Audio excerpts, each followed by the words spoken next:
I'm gonna be honest, that title is not entirely true. I did know about this movie, but I didn't see it when it came out in theaters. But afterwards, I heard nothing about it.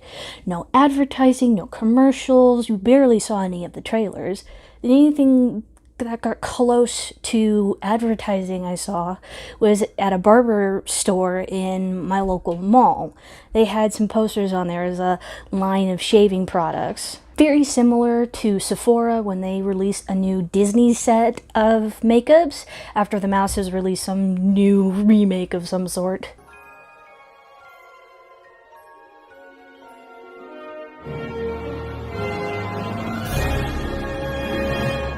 Other than that, nothing.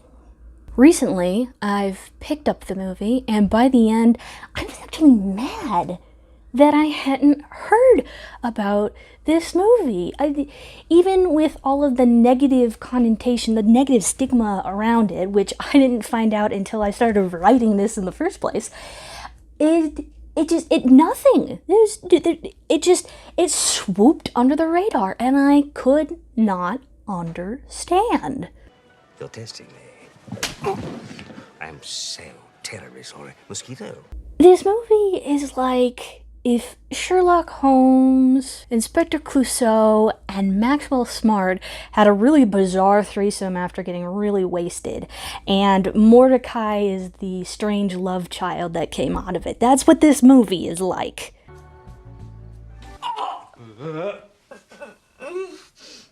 My love, you are killing me, please. It looked like you have a vagina on your face.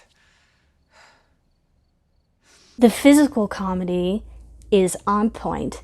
The script wonderfully blends American and British humor into each other, which is not an easy thing to do.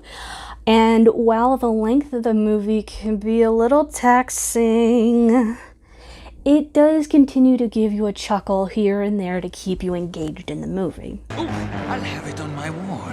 George!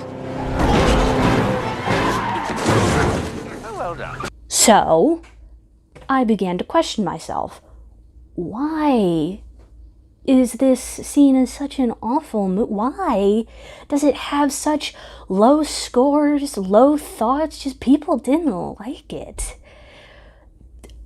After some research, I've found out that one of the main reasons is that the film itself is kind of an enigma. Most audiences didn't even know how to feel about it other than, I think I hated that.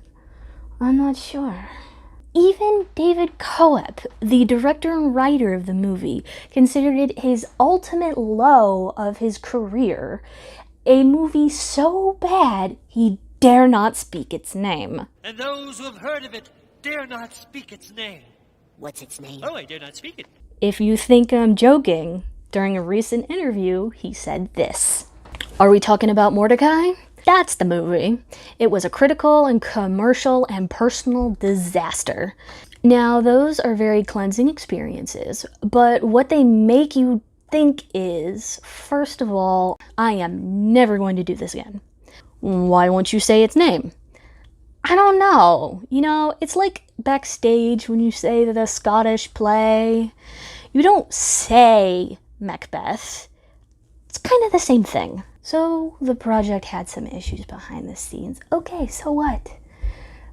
Another thing that I read a lot about is that it wasn't considered the bottom of David Coep's career. It was also considered the bottom of Johnny Depp's career, which is a hefty statement for anyone who actually follows his career, because there have been some lows. His entire performance seems bizarre in and of itself. It's like he's almost out of sync with everybody around him. That was very off-putting for people. But for me, I liked that about it.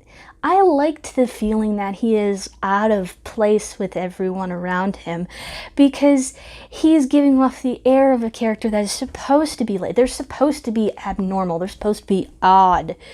And some movies, I suppose, do it with a little more grace, but it wasn't, like, impossible to watch again. I have it on my shelf. Look. I have it on my shelf. You can watch it again. What should I do now? Run, sir! Again? Yes! I enjoyed this car wreck of experience. There are some movies I like that are just to see it burn and smolder. Love it. I loved it. And when you sit down and you think about it, the thriller, mystery, inspector genre has not really done well on this side of the pond. Think about it. You've got Pink Panther, From Hell, Mortdicai, Murder on the Orient Express. None of them did very well. They missed the mark, they disappointed critics, they disappointed fans, and none of them performed the way that the people who made the movies wanted them to. Murder on the Orient Express is the only one that even got close, and that movie is phenomenal. We'll get to that in November. No, pas de problème. The train is full. I think that we are, how do you say, monkeys. Really? I am equally disappointed in you. This is nice. Now, I am fairly big into British culture, especially British television, and not in the, ooh, I watch Doctor Who and I'm just I know everything about it kind of person. No. And there is one thing in all of those movies, serials, dramas, that all of these thriller crime solvings have in common with each other. The inspector is memorable. And while Depp's performance might be a little weird and all over the place, you remember him. He sticks with you for a couple of days after you watch it. He's not a forgettable character that you don't even remember by the end of the movie. Granted, you're sitting there going, what did I just watch? But it's still, you remember, he stays in there, he gets in there, and it's not in a bad way. You're not going, God, that was awful. You're going, God, what did I just watch? They're on a different plateau. And the important part is remembering that it is not, you go into a movie like that, it's not going to be your A game. It's not even going to be your B game sometimes. That's fine. Don't point that thing at me. Told ya. That's the definition of a popcorn movie. It's not necessarily a good movie, it's not a bad movie, it's a movie that you enjoy to watch no matter what it is, because it's enjoyable to watch. You sit there with your popcorn and you go, oh, nom, I love this, oh, nom, nom, man, this is awful, oh, nom, nom. Because it's fun, you're just doing it for a good time. And that's what you do with entertainment. That's what you do with movies. You're supposed to be doing it to entertain yourself and have a good time, a nice experience. And it seems like everyone nowadays has kind of got wrapped up in this blanket of it has to be like mind-boggling phenomenal for it to be worth anything. And that's not true, and it's never been true. And I'm not going to place blame on anything or anyone, because it's not really anyone's fault. It's just how it's evolved over the years. But it's something that I've been noticing, and I, through my Pass the Popcorn segment, have been trying to, raise awareness that you can sit down and like a movie, even if it's not good. Because what's good? I don't know. I think this movie's good. Is it great? Is it phenomenal? No, it's not. It's not even really trying to say anything great. But it's jolly good fun. Do you need help with your bags? No, I do not need help with my bags. I have a fucking manservant. It's a strange country. On the lines of jolly good fun, since the whole movie is kind of like if you're eating a bran muffin, but you sprinkled fire flakes on top, it's very bland, boom, bland, boom. The same can be said for the supporting cast. Now, they have some big names in this, movie, and usually that's enough to draw a crowd. Another reason why I was surprised I hadn't heard of this before. Our leading lady is the beautiful Gwyneth Paltrow. She is the witty snark to foil Mortdicai's, him. Of course. And she doesn't deliver a bad performance, just nothing to write home about. Jock, Yes, madam. please will you make up the guest bedroom for Mr. Mortdicai? Already have, madam. Paul Bettany is by far the best part of this. The best part of it, hands down, absolute. This is what you watch the movie for, even if you don't like anything else. He has the typical, my master's a moron and I'm really competent kind of relationship going on with Mortdicai. But he brings a level of seriousness to it in a movie that is not serious. So it's kind of like this eye of the storm, but this eye of the storm in and of itself is still a storm of ridiculous.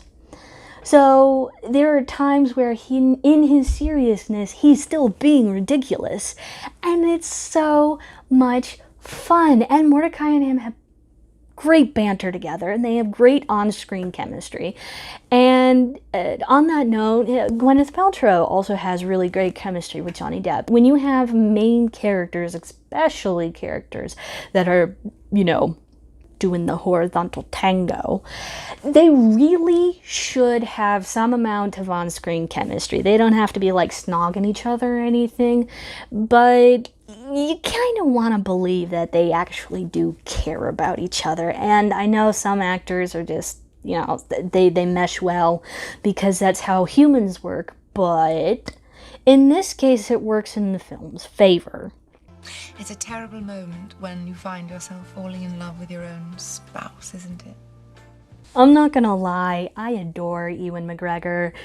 He could be sitting in a chair with a paddle ball saying absolutely nothing, and I would be like, that's his best performance yet! Ah! I'm a little bit of a fangirl. I'm not going to apologize for it. So yeah, of course I thought that his performance was good. Again, kind of toast, but everyone else was toast, so it's not like he's the worst of toast. He's just the best of toast. You should see the other film. The fact that you're as drunk as a fiddler's bitch in no way obviates the fact that you very nearly caused an international incident. A man your age has no excuse for looking or behaving like a fugitive from a home for alcoholic music hall artistes. Mortdicai does something that I always get a chuckle out of, is when the actual material describes itself without intending to describe itself. Best example I have off the top of my head is Avatar: The Last Airbender. They basically describe the movie in a short little snippet at the end of a really great episode. That wasn't a good play. I'll say, no kidding. Horrible. You said it. But the effects were decent. But Mortdicai pretty much sums up this movie when he says this. Oh, how I long for the rain and indifference of Europe. My point, to sum up, is that the movie's a lot of fun. If you can sit back and let yourself have fun with it, it is so much better if you try than trying to overthink it. If you're used to that kind of dry wit, kind of sand humor that the British have, it's a really, really good time. So if you do enjoy that on a regular basis, I heavily recommend this movie. At least try it. You might be surprised, or it could be absolute garbage. I don't know. So stay safe, stay sweet, and remember, Your mother and father only met once, and money changed hands. Probably less than 20. And they say she was dressed as a man at the time.